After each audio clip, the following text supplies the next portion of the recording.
Je vous souhaite à toutes et à tous la bienvenue au nom du Dieu Tout-Puissant, le Père, le Fils et le Saint-Esprit. Et avec celles et ceux qui participent à ce culte par Internet sur notre chaîne YouTube, nous voulons ensemble célébrer le grand Dieu et Créateur de toutes choses, le grand Dieu Sauveur. Nous voulons le louer, nous voulons l'adorer avec nos cœurs, avec notre intelligence, mais aussi avec nos voix. Et je vous invite d'ores et déjà, pour celles et ceux qui le peuvent, à vous lever. Voilà, et en vous disant tout aussi, ça peut vous servir, de ne pas oublier de remettre vos téléphones en fonctionnement après le culte. Voilà. Célébrer, nous venons célébrer, nous venons louer, adorer notre Dieu.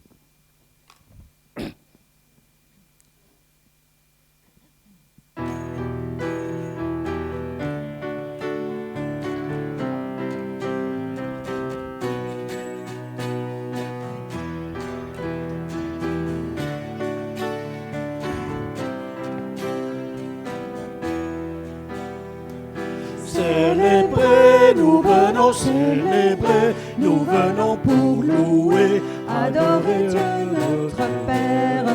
Célébrer, nous venons célébrer, nous venons pour louer, adorer. Célébrons-le avec nos instruments, chantons le cœur plein de remerciements.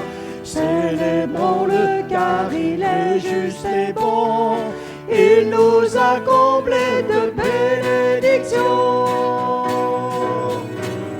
Célébrer, nous venons célébrer, nous venons pour louer, adorer Dieu notre Père. Célébrer, nous venons célébrer, nous venons pour louer, adorer.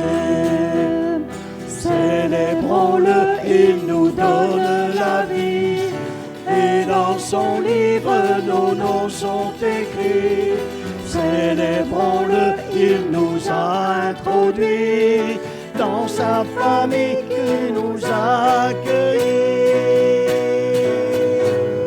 Célébrer, nous venons célébrer, nous venons pour louer, adorer Dieu notre Père. Célébrer, nous venons célébrer, nous venons pour louer, adorer. Célébrons-le en exerçant nos dons, sans négliger la sanctification. Célébrons-le par un comportement qui soit conforme à son enseignement. Célébrer, nous venons célébrer, nous venons pour louer, adorer Dieu notre Père. Célébrer, nous venons célébrer, nous venons louer, adorer.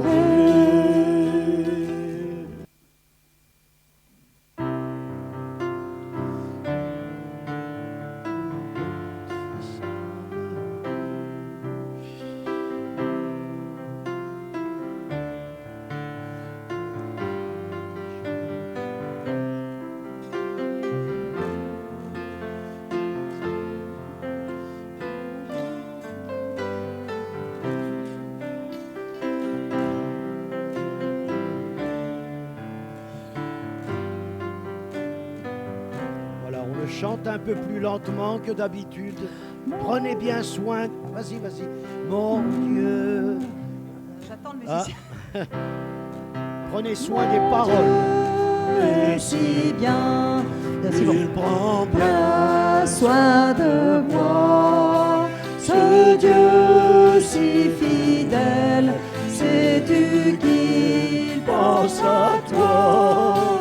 Il voudrait t'aider dans tes difficultés.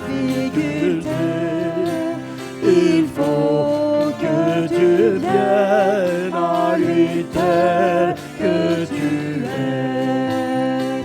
Dieu sait si bien ce qui te semble lourd, qui te fait mal, te trouble chaque jour. Il connaît tes besoins, ta peur du lendemain. Avec mon Dieu, tu sais tout ira bien. Il vit à jamais, c'est un Dieu tout-puissant. Il te répondra, viens à lui simplement. Quand tout semble noir, triste et désespéré, sais-tu que là-haut tu n'es pas oublié? Dieu sait si bien ce qui te semble lourd, qui te fait mal, te trouble chaque jour. Il connaît tes besoins, ta peur du lendemain. Avec mon Dieu, tu sais tout ira bien. Mon Dieu t'aidera, il conduira tes pas. Si Dieu veut marcher, prier à sa loi, alors ne crains plus, tu peux compter sur lui. Il accomplira tout ce qu'il a promis. Dieu sait si bien ce qui te semble lourd, qui te fait mal, te trouble chaque jour. Il connaît tes besoins, ta peur du lendemain. Avec mon Dieu, tu sais tout ira bien.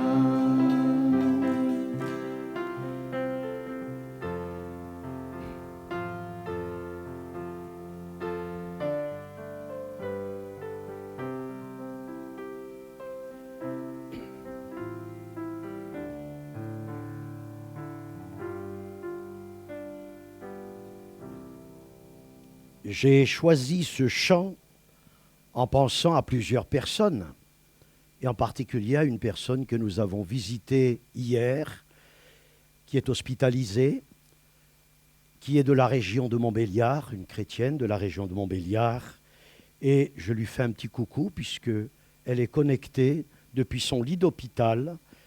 Elle s'appelle Odile, je ne vous donne pas le nom de famille, Odile, elle, et j'ai une pensée particulière avec mon épouse pour elle, qui traverse une période due à une maladie très grave, une période très, très dramatique, très éprouvante. Donc, un coucou à Odile. Mais nous pensons aussi à Françoise J., à Michel M., à Denise K. de Dole, à Michel et René, à Raymond et Claude, à Maria, Arthur. Et la liste n'est pas close, parce que bien des chrétiens sont éprouvés par la maladie, ou par le deuil, ou par d'autres épreuves qui les ébranlent dans leur foi, qui leur font très mal et parfois les entraînent à douter même de la bonté de Dieu dont nous venons de parler. Lorsque tout va bien, du point de vue de la santé, du point de vue du travail, du point de vue de la famille, on n'est pas trop perturbé, ça va. Mais quand les problèmes surviennent, eh bien, notre foi est mise à l'épreuve, et parfois très durement. Or, quand nous sommes dans l'épreuve, c'est là surtout qu'il faut s'approcher de Dieu encore plus près et non pas s'en éloigner.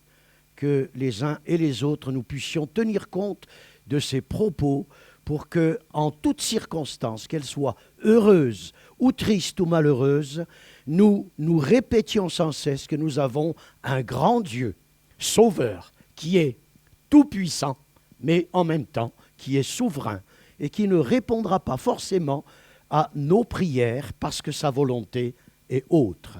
À nous de la discerner et de l'accepter, quelle qu'elle soit. Alors avec des cris de joie, je vous invite encore à chanter notre Seigneur.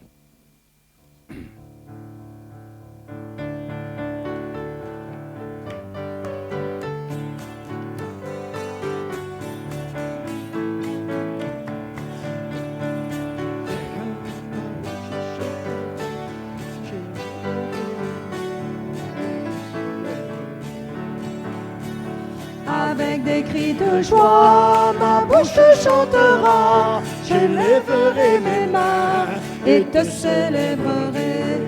Avec des cris de joie, ma bouche chantera. J'élèverai mes mains et te célébrerai. Oh Dieu, tu es mon Dieu. Oh Dieu, tu es mon Dieu. Mon âme te recherche. Mon âme te recherche. Et soupire après toi sur la terre desséchée. Avec des cris de joie, ma bouche chantera. J'élèverai mes mains Et te célébrerai. Avec des cris de joie, ma bouche chantera. J'élèverai mes mains et te célébrerai. lorsque je pense à toi. Lorsque je pense à toi, Esselé sur ma couche, esselé sur ma couche, je médite sur toi, les veilles de la nuit. Avec des cris de joie, ma bouche chantera, j'élèverai mes mains et te célébrerai. Avec des cris de joie, ma bouche chantera, j'élèverai mes mains et te célébrerai. Je connais le bonheur, je connais le bonheur, à l'ombre de tes ailes, car tu es mon secours, ta droite me soutient. avec des cris de joie, Ma bouche chantera, j'élèverai mes mains et te célébrerai. Avec des cris de joie, ma bouche chantera, j'élèverai mes mains et te célébrerai. J'aime te contempler, j'aime te contempler, dans ton sanctuaire. Ta gloire resplendit, ta puissance se révèle. avec des cris de joie, Ma bouche chantera, j'élèverai mes mains et te célébrerai. avec des cris de Joie, ma bouche chantera, j'élèverai mes mains et te célébrerai. La souffrance, la douleur ne devraient pas altérer notre capacité à louer le Seigneur, bien au contraire, et à soupirer après lui, à expérimenter le bonheur à l'ombre de ses ailes et le soutien, le secours qu'il apporte à ses enfants dans n'importe quelle situation.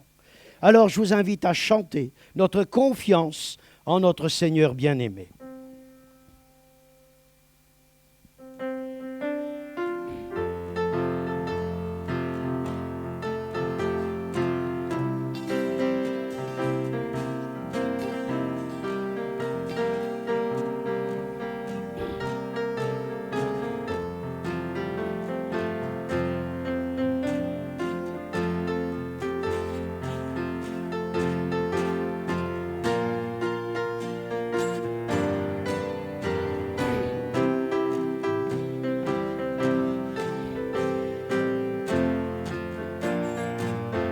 J'ai confiance en En mon Seigneur, le du chemin.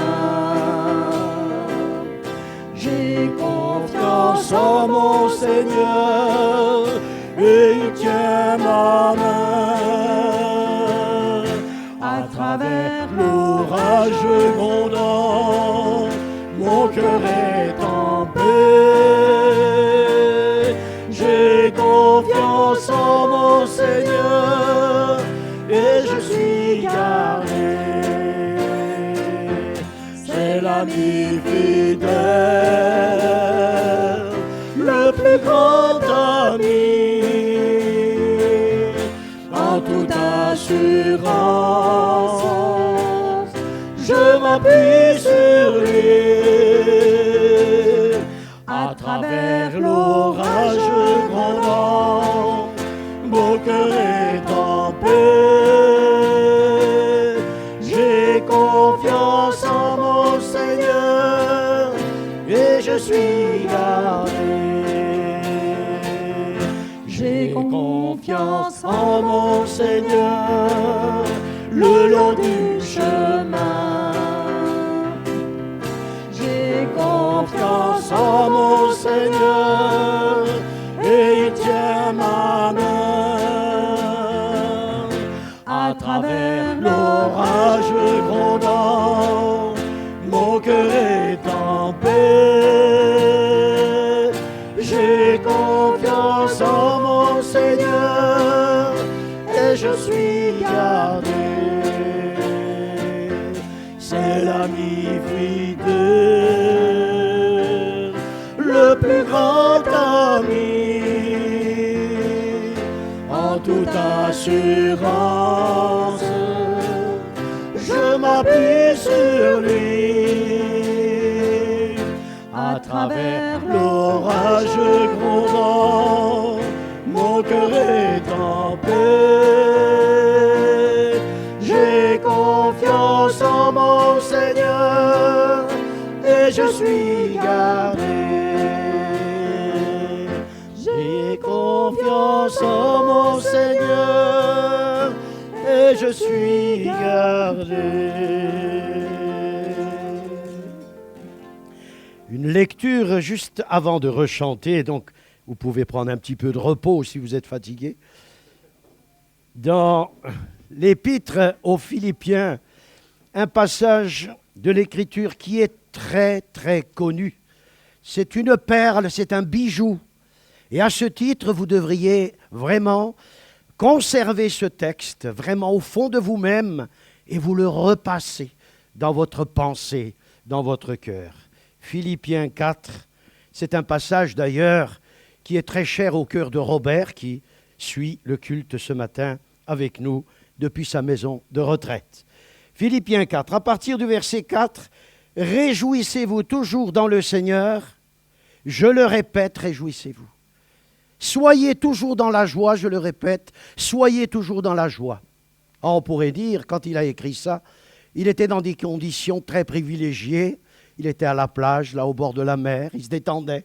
Non, il était en prison. Et il souffrait la captivité, mais pas au sens de la captivité que les prisonniers d'aujourd'hui connaissent dans notre pays ou dans nos pays européens. Là, c'est la prison, on va dire 2 étoiles. Là-bas, non. Il n'y avait pas d'étoiles dans cette prison. Et il dit pourtant, soyez toujours joyeux. Je vous le répète, soyez toujours joyeux. Que votre douceur soit connue de tous les hommes. Le Seigneur est proche.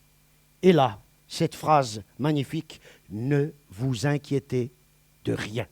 Il ne fait que répéter ce que le Maître a dit. Ne vous inquiétez de rien.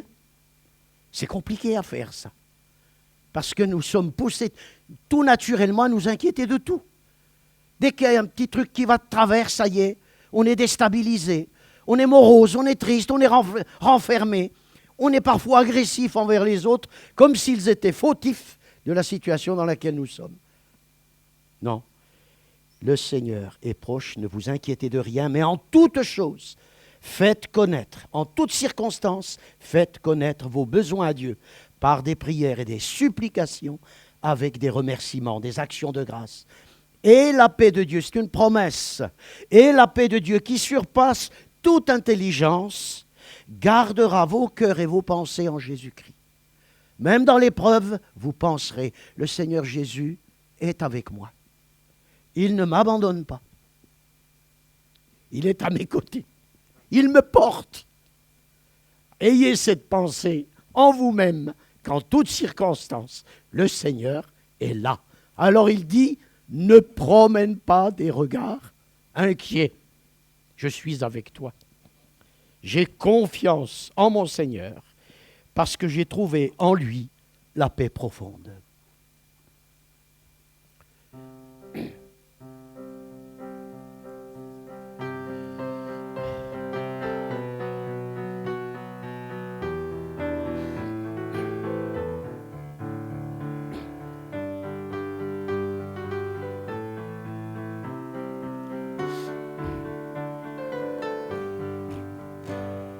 J'ai trouvé la paix profonde, j'ai trouvé le vrai bonheur et la grâce comme une onde a purifié mon cœur.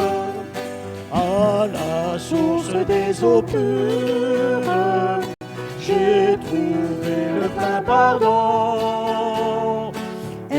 De toutes mes blessures, j'ai reçu la guérison.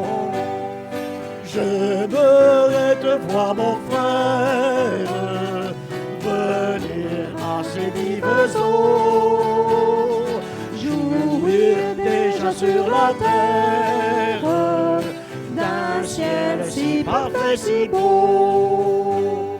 J'ai trouvé la paix profonde, il te faut un cœur brisé pour la grâce comme une onde, il faut l'esprit affligé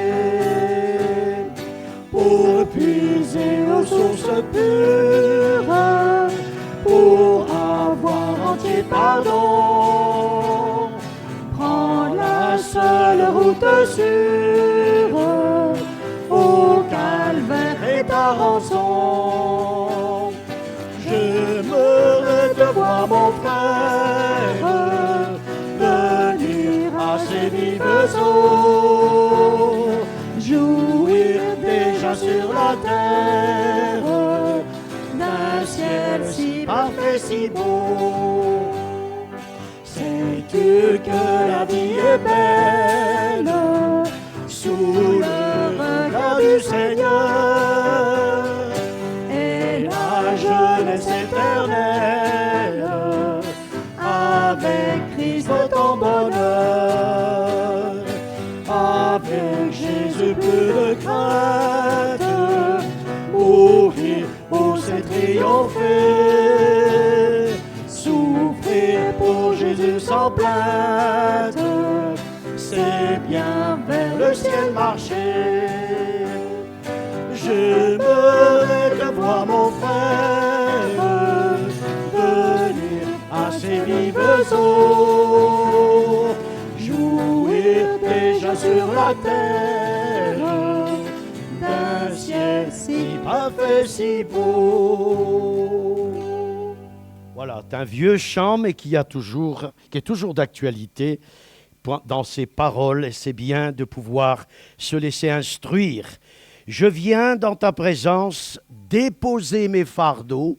C'est ce que je vous invite à chanter, en tout cas pour celles et ceux qui se sentent chargés, qui se sentent dans la tristesse, dans l'épreuve, qui sont dans l'épreuve.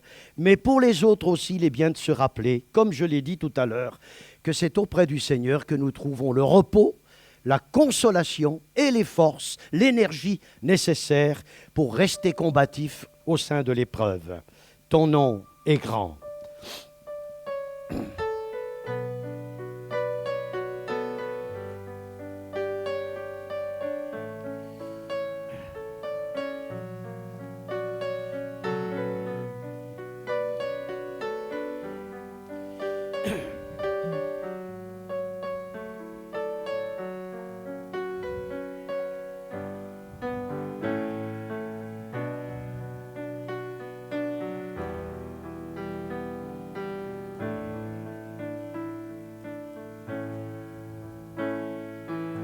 Je viens dans ta présence, Seigneur de l'univers. Rien n'a plus d'importance, rien n'a plus de valeur. Je viens chercher ton cœur, trouver ta volonté, me tenir prosterné en chantant tes louanges. Ton nom est grand, ton nom est saint, ton nom est digne de louange. À toi l'honneur, à toi la gloire, à toi la puissance et la force. Jésus,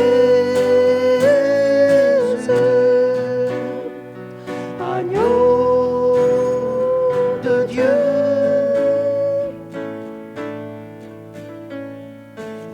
Je viens dans ta présence, déposer mes fardeaux, tout ce qui me retient de m'approcher de toi. Tu es mon bouclier, mon abri, mon seul bien. Vers toi, Seigneur mon Dieu,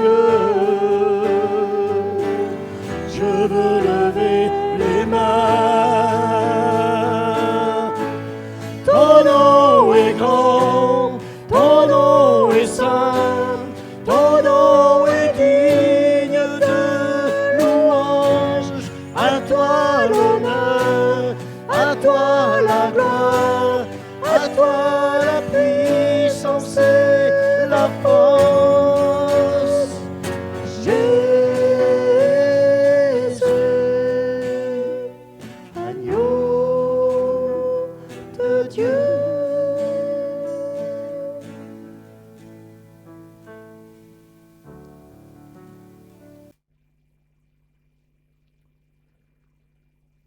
Je vous invite, s'il vous plaît, à ouvrir votre Bible dans la lettre de Paul aux Corinthiens, chapitre 12, versets 12 à 31. Je voudrais parler aujourd'hui sur la diversité dans l'unité.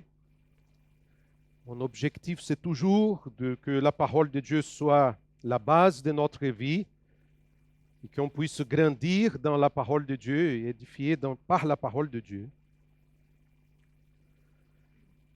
Je vous rappelle que ces 3 chapitres sont très importants. 1 Corinthiens 12, 13 et 14. Paul parle de dons spirituels, bien sûr, mais il parle du service du corps de Christ. Et aujourd'hui, nous allons avancer sur le thème de la diversité en examinant ce que Paul dit de cette diversité dans l'unité de l'Église. Il est toujours important de se rappeler le contexte, car Paul écrivait à une Église divisée et pleine de problèmes. Et dans les 3 premiers versets de ce chapitre, il parle d'un groupe, les spirituels, les pneumatikos, qui semblent s'aimer la confusion dans le culte. Du verset 4 au verset 11, il souligne que s'il n'y a pas de division dans la Trinité, alors les dons qui sont divers ne devraient pas causer de confusion parce que le Saint-Esprit manifeste les dons pour les bénéfices communs en les distribuant comme il le veut. Cela dit, Paul passe à la pratique en illustrant cette action de l'Esprit de Dieu par une image, le corps. Et quand nous pensons à cette image du corps humain, nous voyons comment, de manière inspirée, Paul nous montre la sagesse de Dieu. Je vous invite à analyser le texte et les leçons que le Seigneur a à nous donner. Paul commence au verset 12. Je vous encourage à laisser la Bible ouverte ou le portable. Allumez votre Bible. Le verset 12, Paul dit comme ça: le corps forme un tout, mais a pourtant plusieurs organes. Et tous les organes du corps, malgré leur grand nombre, ne forment qu'un seul corps. Il va de même pour Christ. La question qui se pose ici est naturelle. Qu'est-ce qui constitue un corps? Ce qui est intéressant à noter, c'est que Paul utilise une image pertinente pour dire qu'il faut plusieurs membres pour former un corps. Un bras n'est pas un corps. De même qu'une jambe n'est pas un corps, mais seulement un membre d'un ensemble plus vaste. Et même si les membres sont différents, ces différences n'affectent pas le fait qu'il y a une unité fondamentale.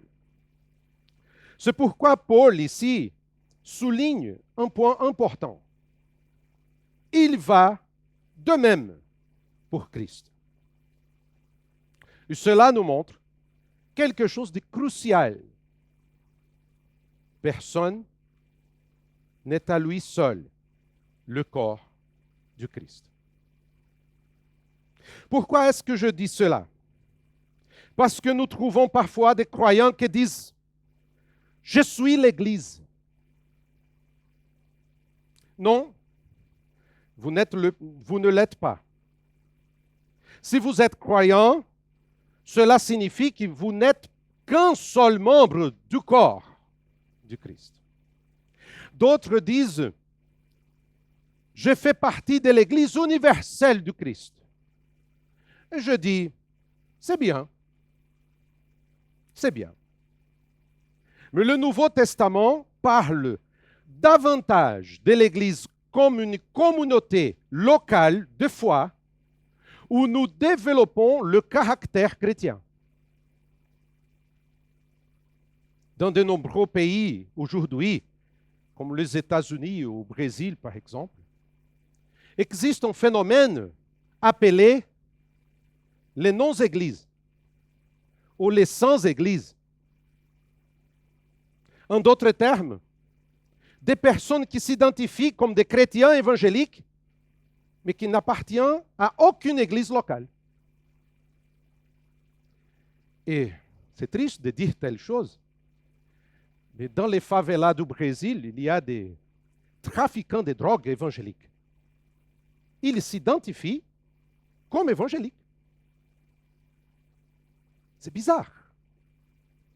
Il ne participe d'aucune église locale, mais il dit, mon papa est évangélique, ma maman est évangélique, je suis évangélique aussi. Chers frères et sœurs, il est facile d'être chrétien sans église. C'est facile.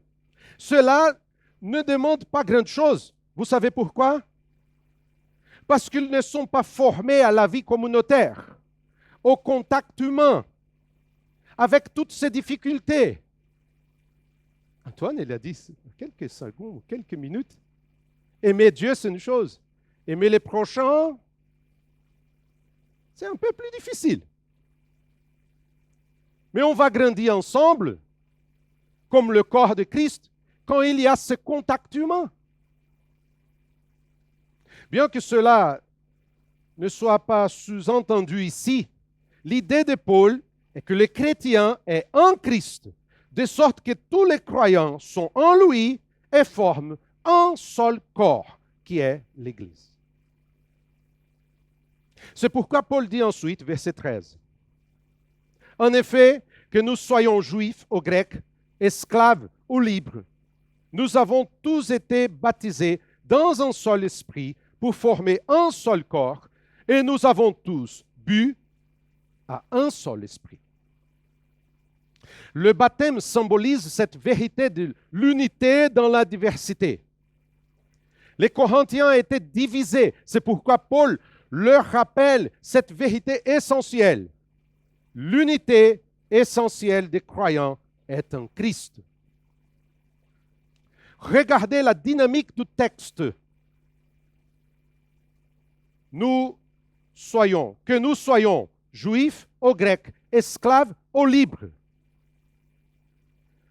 Tous ont été baptisés dans un seul esprit pour former un seul corps. L'unité de ce corps transcende toutes les différences existantes, car l'accent est mis dans le texte sur le fait que tout était fait à un seul esprit. La question que se pose est, quel est ce baptême? C'est le baptême de ou avec l'esprit. Le texte biblique indique donc que l'esprit est l'élément dans lequel ils ont été baptisés. Autre question. Qui baptise les croyants? La réponse est claire. C'est Jésus qui nous baptise. Le texte ne parle pas donc ici du baptême d'eau, mais du fait que les baptisés ont été introduits dans les sphères de l'esprit, de sorte que ce n'est que lorsqu'il y a une activité de l'esprit que le baptême a un sens. En d'autres termes, le baptême dans l'esprit précède le baptême dans l'eau, car c'est à la conversion que nous sommes baptisés dans l'esprit. Et comment le savons-nous? Regardez la phrase. Et nous avons tous bu à un seul esprit. En d'autres termes, l'esprit a pénétré au plus profond de chaque croyant, de sorte que chez les croyants, c'est le même esprit qui est à l'œuvre au plus profond de l'âme. Celui qui n'est pas baptisé dans l'esprit ne fait pas partie du corps de Christ et n'a pas l'Esprit de Dieu en lui. C'est pourquoi Paul renforce cette idée au verset 14. Ainsi, le corps n'est pas formé d'un seul organe, mais de plusieurs. Et avec cela, il y a un autre aspect important. La diversité n'est pas quelque chose d'accidentel pour le corps, mais son essence. Cela nous montre que l'individu n'est pas plus important que le tout. Et pourquoi Paul insiste-t-il sur ce point? Parce que l'Église était divisée par des luttes de pouvoir. Il est triste de voir comment certaines églises s'effondrent à cause de l'orgueil humain. Je suis plus important que toi, hein, parce que je suis le président de l'église. Je suis diacre. Non, je suis le professeur de l'école biblique. Toutes ces choses, il n'y a pas de sens. Paul poursuit, versets 15 et 16. Sur le pied disait, puisque je ne suis pas humain, je n'appartiens pas au corps. Ne ferait-il pas partie du corps pour autant? Et c'est l'oreille disait, puisque je ne suis pas un œil, je n'appartiens pas au corps. Ne ferait-elle pas partie du corps pour autant? Remarquez, chers frères et sœurs, les comparaisons dans le texte. Main, pied, oreille, œil. C'est-à-dire que la comparaison porte sur des membres qui s'y ressemblent. Ce n'est pas la main avec l'œil, ou le pied avec l'oreille. Pourquoi? Parce que nous avons tendance à envier ceux qui nous dépassent légèrement. Ou comme dit un commentateur biblique brillant, la personne qui s'obstine à occuper une place autre que celle que le Seigneur lui a destinée perd non seulement son efficacité, mais aussi le respect de ceux qui l'entourent. L'image ici dit beaucoup de choses. Parce que parfois, on peut regarder nos frères et sœurs qui ont des dons différents, un peu différents, petites choses. Et on peut sourire. Mais dans notre cœur, l'esprit est l'autre.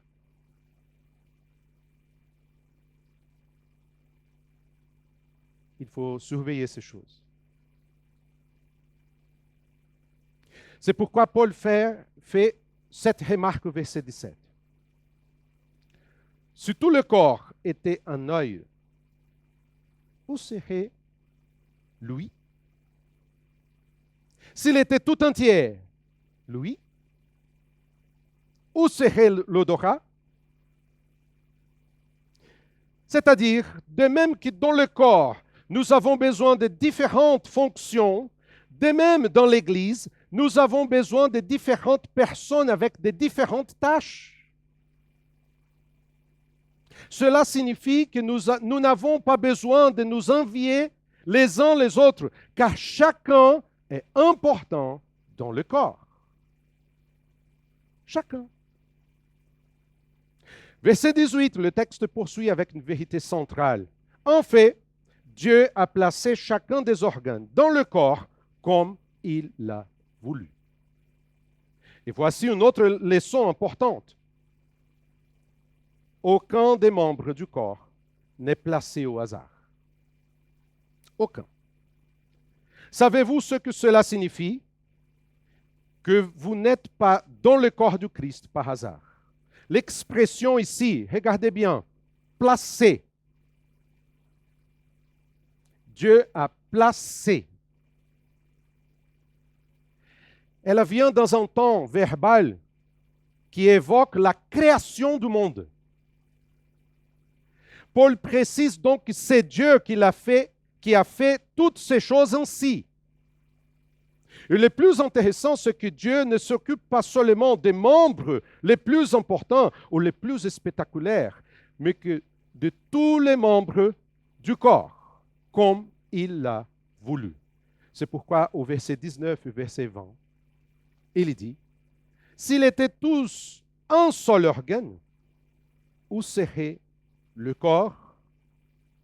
Il y a donc plusieurs organes, mais un seul corps. » C'est-à-dire, quel que soit l'honneur d'un membre, il ne peut exister en dehors du corps. L'accent est mis sur l'unité dans la diversité. OK. Mais il y a un problème. Un problème. Le problème humain dans l'Église. Avant de poursuivre sur le texte, réfléchissons un instant à la raison pour laquelle Paul a dit tout cela. Pour une raison simple. Dans l'Église, il n'y a pas d'anges sans péché, mais des êtres humains en cours de transformation.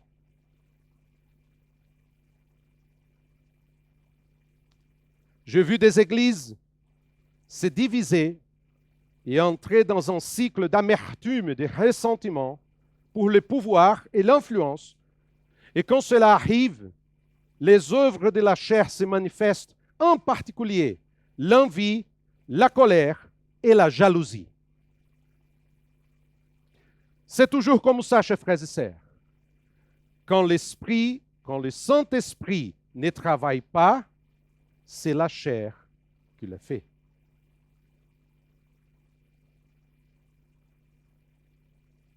Et l'église de Corinthe n'était pas différente, car il y avait une division. Je suis de Paul, je suis de Céphas, je suis d'Apollos, je suis de Jésus. Il semble que les spirituels qui causaient des problèmes dans le culte se manifestaient avec leurs dons spectaculaires et gênaient les autres, considérés comme moins doués. C'est triste quand il y a des gens qui pensent que le pasteur est le plus important que le membre qui est à l'accueil de l'Église. Ou une sœur qui, par exemple, peut faire le nettoyage de l'Église.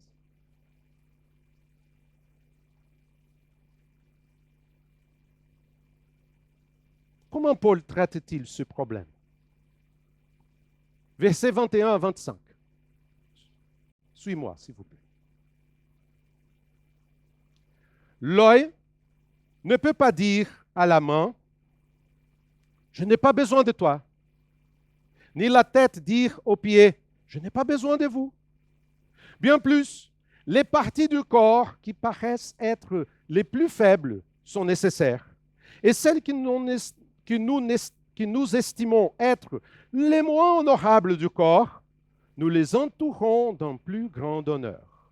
Ainsi, nos organes les moins décents sont traités avec plus d'égard, tandis que ceux qui sont décents n'en ont pas besoin.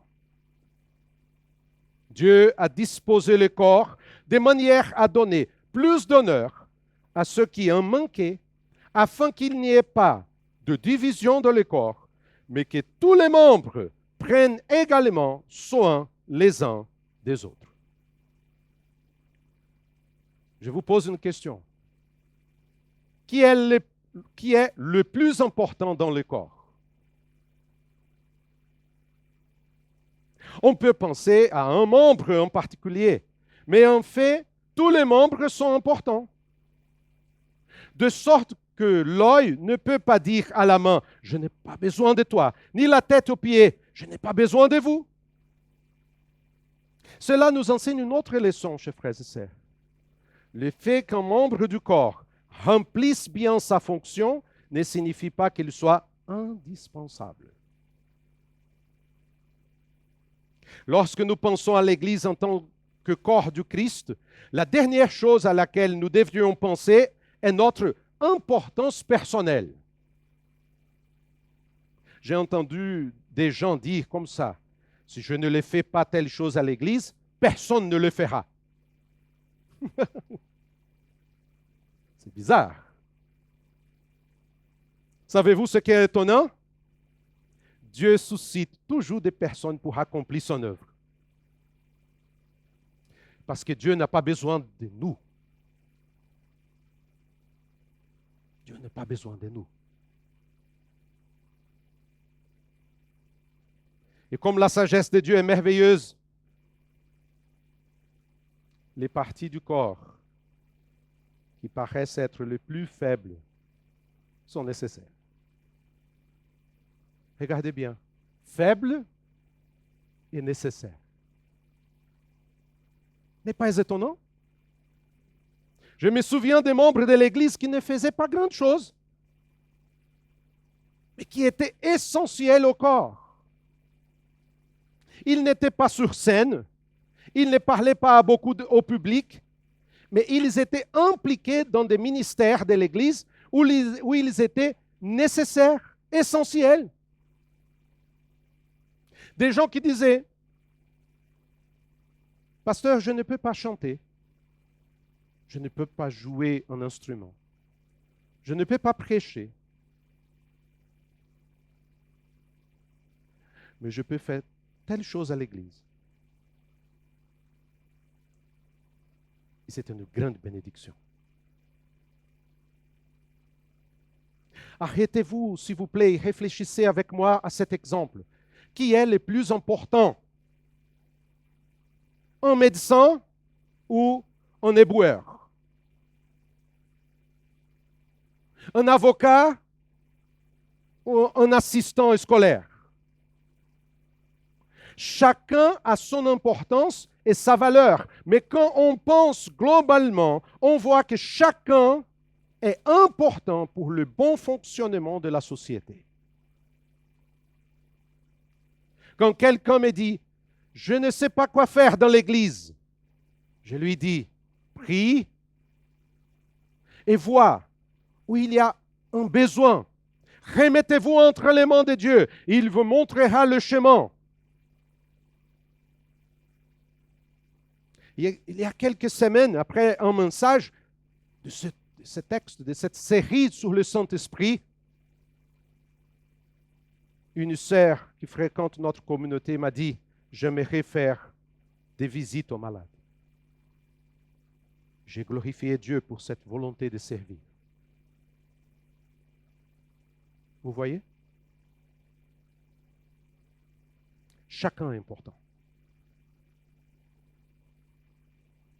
Il est intéressant de voir comment Paul continue à souligner la valeur de chaque membre. Verset 23, il dit, « Et celles que nous estimons être le moins honorable du corps, nous les entourons d'un plus grand honneur. » Et chers frères et sœurs, il pense à l'utilisation des vêtements pour couvrir certaines parties du corps considérées comme moins dignes, mais auxquelles nous accordons plus d'honneur.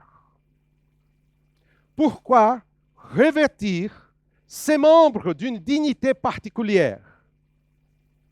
Parce que ceux qui sont décents, dit Paul, n'en ont pas besoin. C'est-à-dire qu'ils n'ont pas besoin d'aide. Et quand nous regardons l'Écriture, nous voyons qu'il ne s'agit plus de ce que nous faisons, mais de ce que Dieu fait. Et qu'il a fait, que fait-il Dieu? Dieu a disposé le corps de manière à donner plus d'honneur à ceux qui en manquaient. Notez cette expression importante, disposer. Cela signifie mélanger, réunir. Cela nous dit que Dieu a mélangé les membres afin qu'ils puissent fonctionner harmonieusement. C'est pourquoi Dieu a donné plus d'honneur aux parties du corps qui en manquaient. Et quel est le but de Dieu dans tout cela? Simplement afin qu'il n'y ait pas de division dans le corps, mais que tous les membres prennent également soin les uns des autres. Regardez bien ce verset. Regardez les mots division et également. Ce qui existait dans l'Église, c'était la division. Mais Dieu, dans son action parfaite, a coordonné toutes les parties du corps pour qu'il n'en puisse plus y avoir des divisions. Et regardez ces mots au milieu. Mais. J'aime la parole de Dieu parce qu'il n'y a aucun mot sans signification dans la parole de Dieu.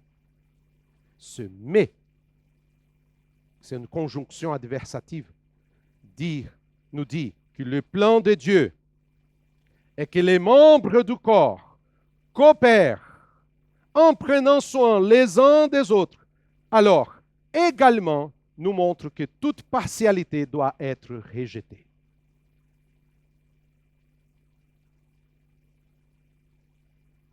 L'unité de l'Église, en tant que corps, doit donc se faire dans la souffrance et l'honneur.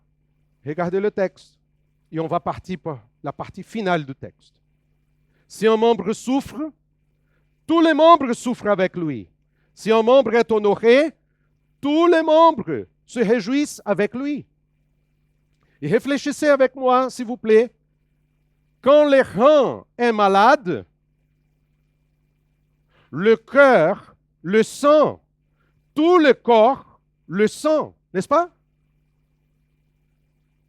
Quand vous coupez le petit doigt du pied, c'est comme si tout le corps gémissait, n'est-ce pas?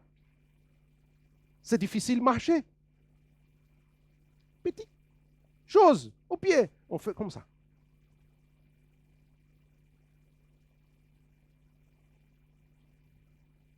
Chers frères et sœurs, il est impossible de penser qu'une partie du corps est en détresse et qu'une autre partie est en paix en même temps.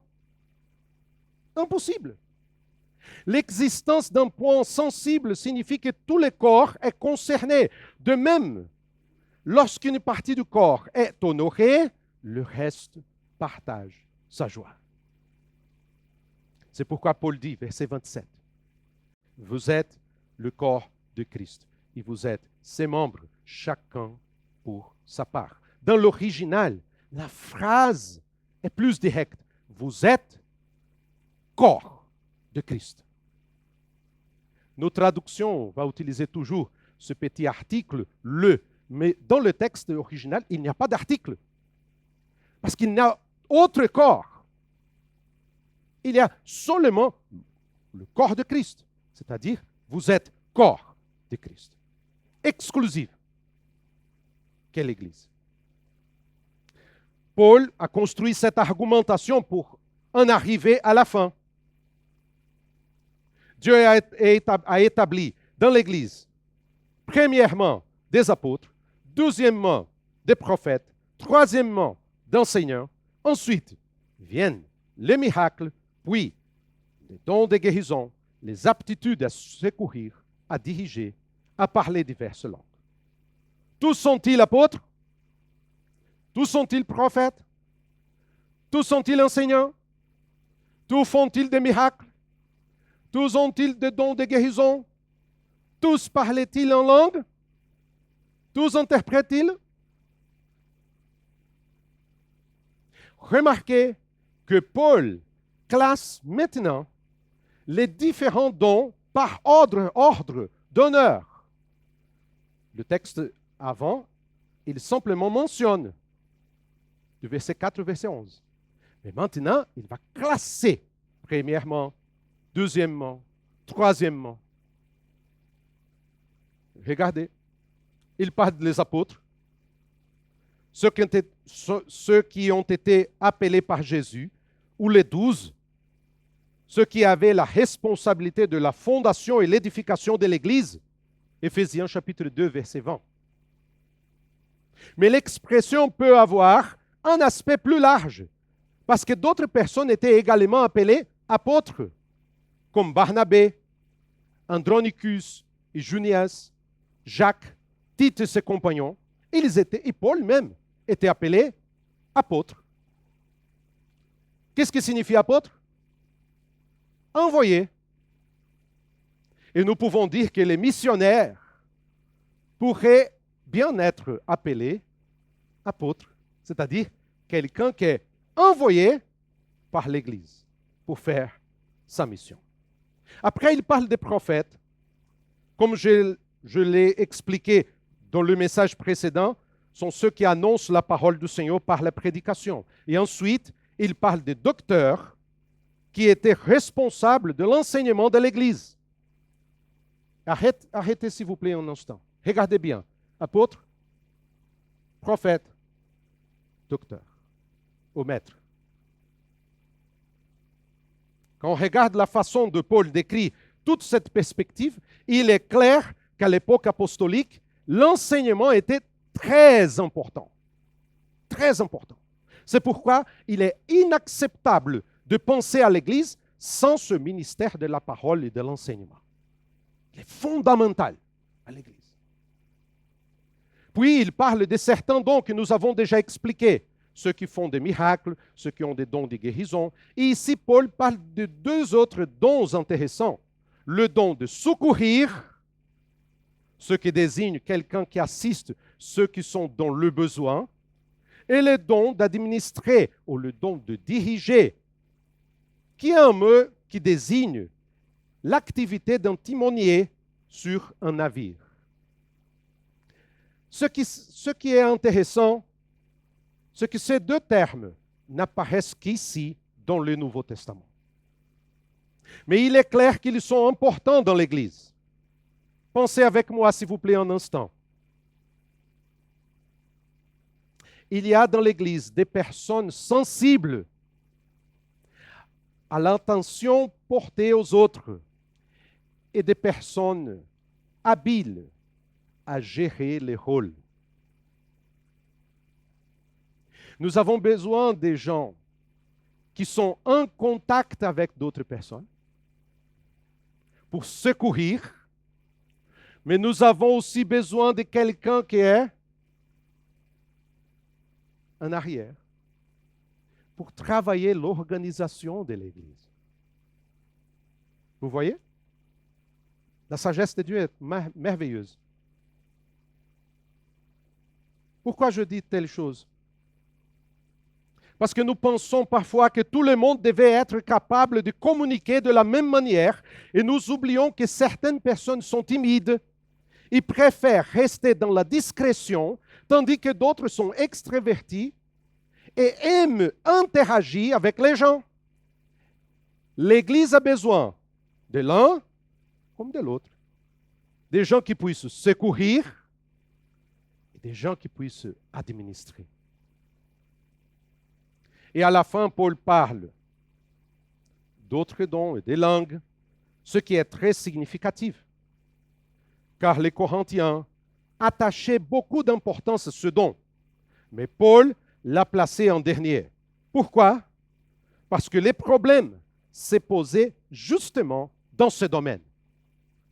Les problèmes se passent à ce qui est dit, ce qui est dit au culte.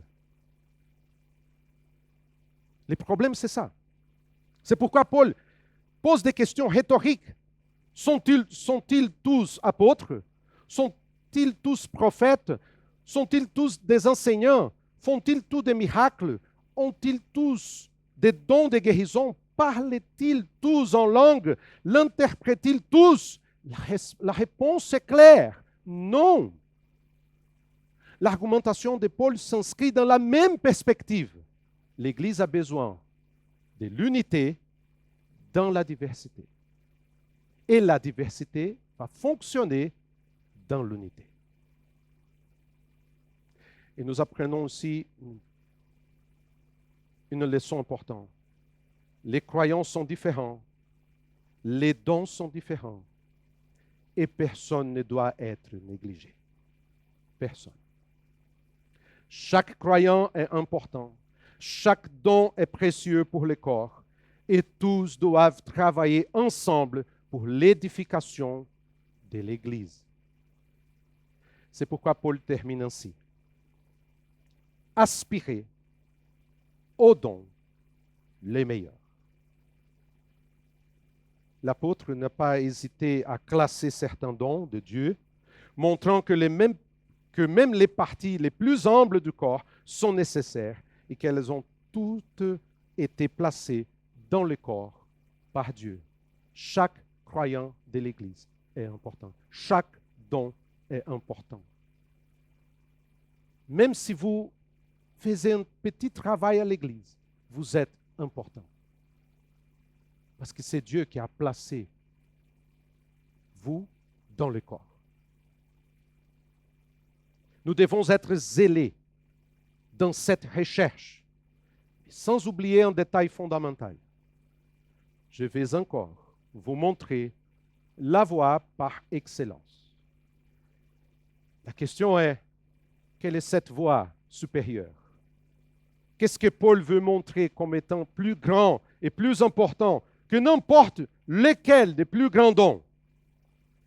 Il veut montrer quelque chose qui est accessible aux croyants les plus humbles et les plus ordinaires. Cette voie supérieure, c'est l'amour. Sur lesquels il travaillera dans le chapitre suivant. Et voici la conclusion finale que nous prépare au prochain message. Sans amour, aucun don n'a de valeur et aucune église n'a de sens. Regardez bien ces choses. Parce que parfois on va lire, il y a des chrétiens qui aiment beaucoup 1 Corinthiens chapitre 13 et oublient 1 Corinthiens 12 et 1 Corinthiens 14. 1 Corinthiens 13 est au milieu. Il fait partie de ce grand texte. Autre chose, l'amour n'est pas un don. Jamais Paul dit que l'amour, c'est un don. Jamais. Une question. Qu'est-ce que c'est l'amour? Le fruit de l'esprit. Mais le fruit de l'esprit, c'est, qui rappelle? Galates chapitre 5, verset 22. Mais le fruit de l'esprit est l'amour.